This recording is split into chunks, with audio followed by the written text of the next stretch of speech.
Alright guys, me and Myron are here flowing his injectors, and want to show you guys a reason why to have these flow tested. This is actually our second round, and if you can tell, this guy's leaking still.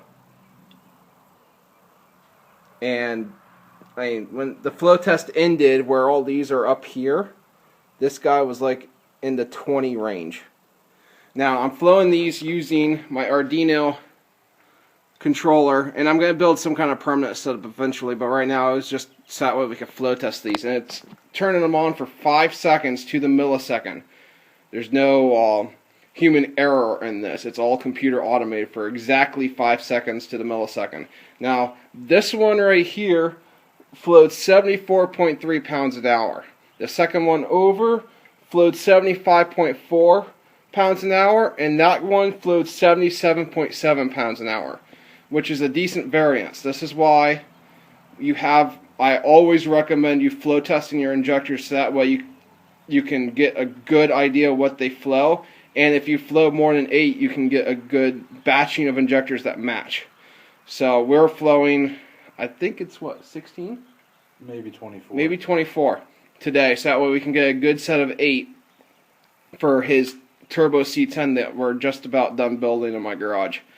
But figure I'd take a video and show you guys. I know it's come up on the decapped injector page a couple times about just decapping them and using the test sheet that we have on the page about what they flow.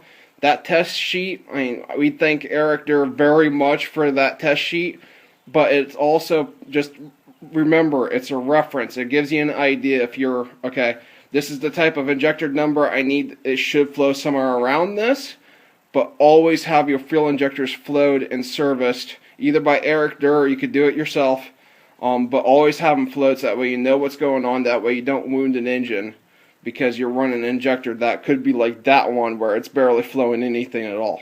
Or like this one that went up to 81.1. Yeah, we had one. Focus. It's not going to focus. Okay, the last batch, it was number 4. Yeah, it's not going to focus. The last batch we had, the very last one flowed 81.4. 81.1? 1, yeah. Yeah, sorry, 81.1 pounds an hour, which is much higher than what we have here. So, again, flow test your injectors before you use them. Definitely after decapping them. Even before you,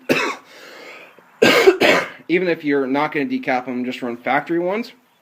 It's not a bad idea, so that way you can get the leakers out or the ones that are stuck open or anything like that, so you don't wound an engine, definitely if you just got it from the junkyard. Okay, I guess that's it. Alright guys, figure I'll take another video to add on. So we tested another 4 injectors. This one is 77.7. That one's 75.4. This one's 77.7. I think we're getting close enough to where we might actually have a set of 8 of 77.7s. I think we're up to what, 6? Hold on, Myron's fine. Anyway, while Myron's looking that up, this guy, we checked twice. We have 4 that are exactly the same, and we have like 2 more outliers. Okay, so we have 4 that are 77.7 and 2 outliers, so we might be able to get a set of those. I still have some more I can flow.